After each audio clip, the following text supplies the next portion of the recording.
Graça e paz do Senhor Jesus essa tarde de sábado. Amados, eu quero meditar com você que se encontra do outro lado dessa tela, uma passagem, está no Evangelho de Mateus, capítulo 18, versículo 7, que diz: ai do mundo por causa dos escândalos. É inevitável que não venha escândalo, mas ai do homem pelo qual vem o escândalo.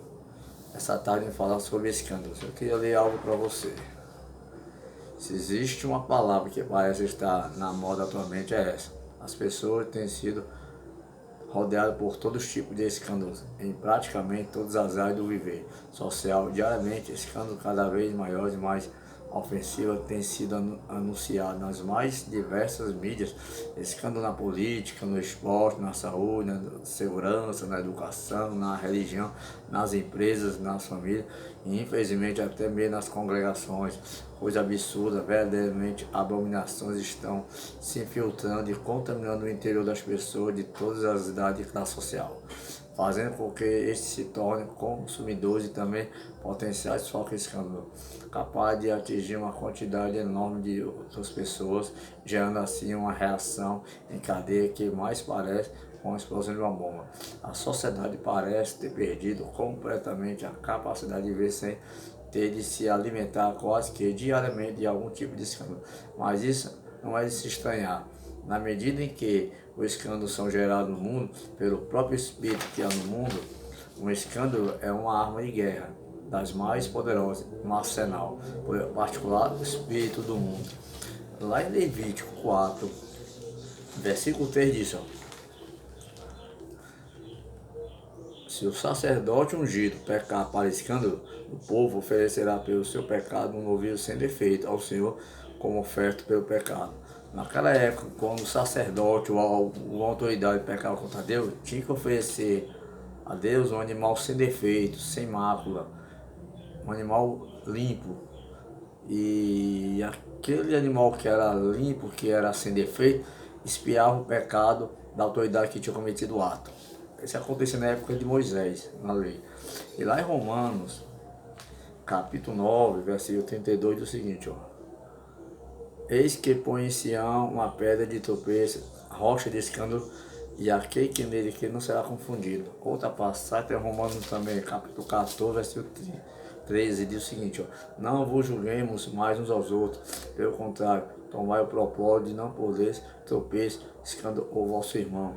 Romanos 16, versículo 17, é que diz: rogo os irmãos que noteis bem aqueles que provocam divisões e escândalo, em descorrido com a doutrina que aprendeste, afastai-o deles.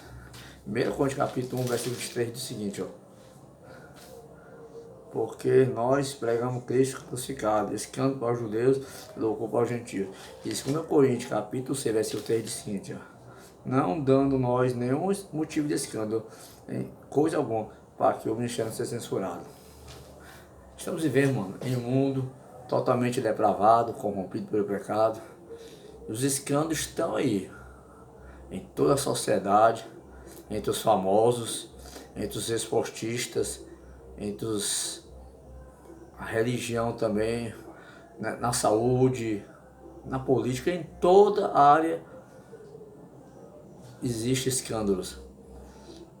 Maridos traindo as esposas traindo maridos, o divórcio cada dia cresce, e as pessoas não respeitam mais a Deus, zomba de Deus, faz chacota com Deus, faz piada com Deus, perderam o temor de Deus, vive uma vida totalmente depravada, corrompida pelo pecado, longe da presença de Deus, vivendo uma vida dissoluta, sem noção do que estão falando, do que estão fazendo, oculta. Deus sabe todas as coisas, Deus conhece cada ser humano que há sobre a face da terra. Ele que nos criou, Ele que tem um propósito na minha vida, na sua vida. Que eu e você não possamos ser pedra de tropeço, nem escândalo para ninguém, meu irmão. Eu não sei como é que está a tua vida, ou está nessa terra, como se encontra você hoje. Mas Deus conhece você, o que você tem feito, assim como Ele me conhece, sabe o que eu tenho feito. Que possamos, amado, se aproximar do Senhor, viver uma vida reta, séria, na presença de Deus. Deus conhece nossos corações. que nós não possamos dar escândalo de coisa alguma, meu irmão.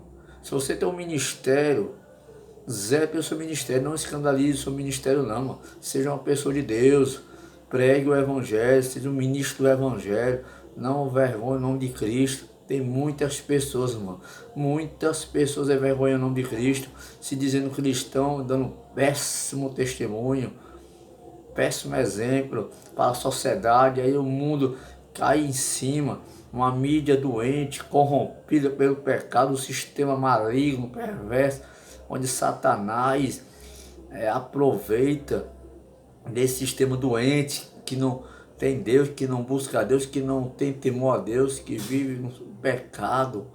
Que você e eu possamos cada vez mais nos aproximar do Senhor.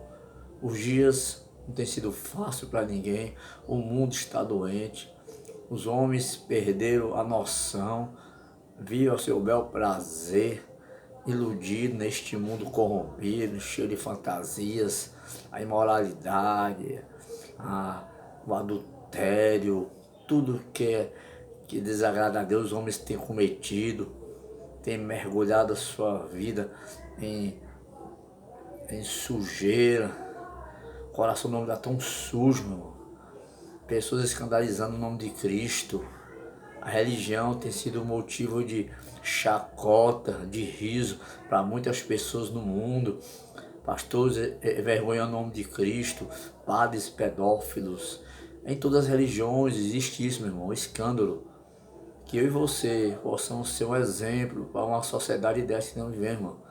Ser um exemplo, como Jesus foi exemplo, como os apóstolos, como os profetas, como os homens de Deus que passaram pela terra, tiveram exemplos na pessoa de Cristo. Que eu e você possamos ser um exemplo na pessoa de Cristo, possamos buscar o Senhor, se aproximar mais de Deus, adorando, exaltando, rendendo graça a esse Deus. Não seja escândalo para ninguém, irmão. É por isso que Jesus falou lá em Mateus 18, versículo 7. Ai do mundo por causa do escândalo, mas ai do homem que o escândalo vem. Então, querido, é muito sério. Esse ai é um ai de condenação. A ira de Deus está sobre aqueles que estão em desobediência e rebeldia contra Deus. Que você e eu possamos cada vez mais nos aproximar do Senhor e não envergonhar o nome de Cristo, porque tem pessoas, todo momento, toda hora, nas notícias, nas mídias sociais, fazendo chacota com Deus, zombando de Deus, fazendo piada com Deus. Um dia todos, tanto eu como você, todos para essa terra, vamos prestar contas individualmente a Deus. Todos iremos comparecer ao tribunal de Cristo para prestação de contas. Ninguém naquele dia vai escapar, querido. Ninguém escapará naquele grande dia. Que eu e você possamos ter uma vida séria, reta à presença de Deus, buscando a presença de Deus, adorando a Deus e cada vez mais olhando para o autor e o consumador da nossa fé. Porque Jesus Cristo, Ele vem buscar o seu povo. Ele vem buscar um povo que Ele comprou na cruz do Calvário com seu sangue derramado. Eu vou fazer uma oração essa tarde. Senhor, graça eu te dou por essa tarde maravilhosa. Obrigado porque as tuas misericórdias são novas cada manhã, cada tarde. Deus nos ajude, cada vez mais confiante, esperante, que nós não possamos envergonhar teu nome, Pai. Possamos manter nosso coração voltado em ti, esperando em ti, na tua vontade, teu querer. Nos ajude nessa caminhada, perdoa nossos pecados. Essa é a minha oração, em nome de Jesus, meu eterno Salvador. Amém.